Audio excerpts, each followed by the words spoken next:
Jeudi 31 juillet 2025, mesdames et messieurs, bonjour et bienvenue à l'info du jour sur Iroko Média Télévision.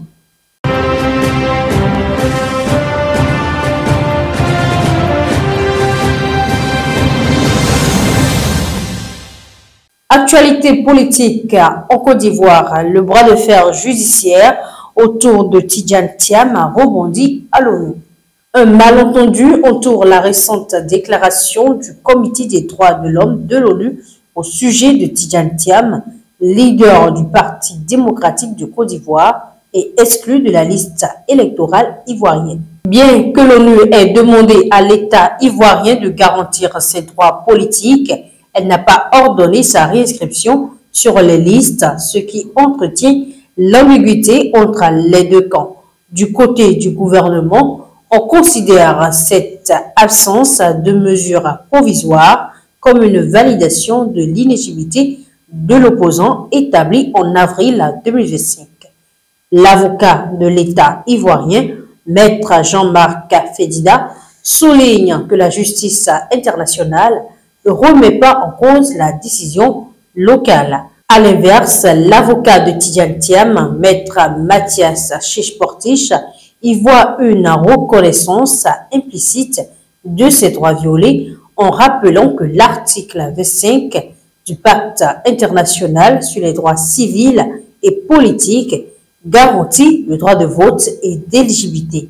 Il questionne donc l'utilité de l'injonction de l'ONU si les droits de son client étaient réellement respectés.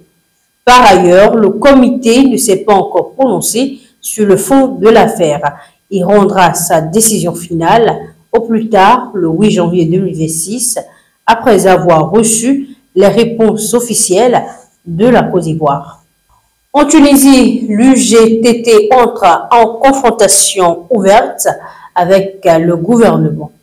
Une grève des transports publics lancée le 30 juillet 2025 par la Fédération générale des transports marque le retour en force de la centrale syndicale UGTT sur la scène politique après plusieurs années de retrait depuis la concentration des pouvoirs par le président Kais Saied en 2022. Le mouvement prévu jusqu'au 1er août est massivement suivi à travers le pays, paralysant bus et métro dans la capitale et provoquant d'importants embouteillages. À l'origine du conflit, l'échec des négociations avec le gouvernement sur les salaires, les primes, la rentrée scolaire et l'avenir des entreprises publiques de transport. Selon le GTT, la grève a été observée à 100%, y compris dans les régions du Sud. Le contexte étendu, 2 semaines auparavant, le président Saïd défendait la nécessité de restructurer les services publics de transport sans les supprimer. La grève actuelle constitue donc un test de force inédit entre l'État et le syndicat dans un climat de tension sociale croissante. Face à cette mobilisation, le ministère des Transports tente de réagir en réquisitionnant des agents et renforçant l'offre de taxis et transports collectifs. De son côté, la Société nationale des chemins de fer tunisiens pourrait à son tour rejoindre le mouvement, invoquant des revendications similaires, à savoir sous-effectifs, manque d'équipement et pression sur les syndicalistes. Hors du territoire africain, la ville de Kiev est une fois encore frappée par une attaque meurtrière faisant 6 morts, dont un enfant. Une attaque de grande ampleur menée par la Russie a visé Kiev à l'aube de ce 31 juillet, causant la mort d'au moins 6 personnes, dont un enfant de 6 ans et faisant de nombreux blessés.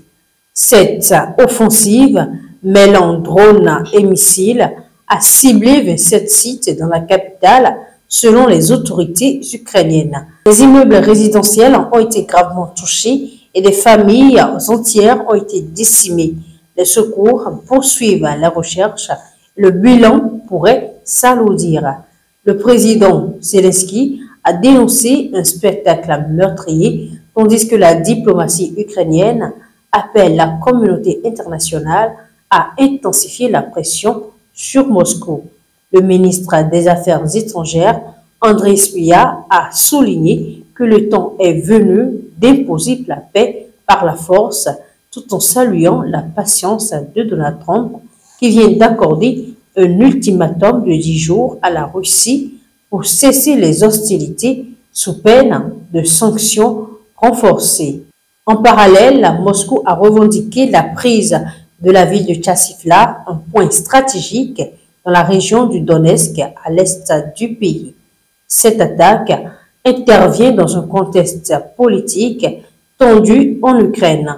Le Parlement doit réexaminer une loi controversée remettant en cause l'indépendance des agences anticorruption après des manifestations massives de la société civile. Le président Volodymyr Zelensky a réagi en proposant un nouveau test visant à rétablir cette indépendance. C'est tout pour cette session. Merci pour votre fidélité renouvelée, pour votre attention. À très bientôt.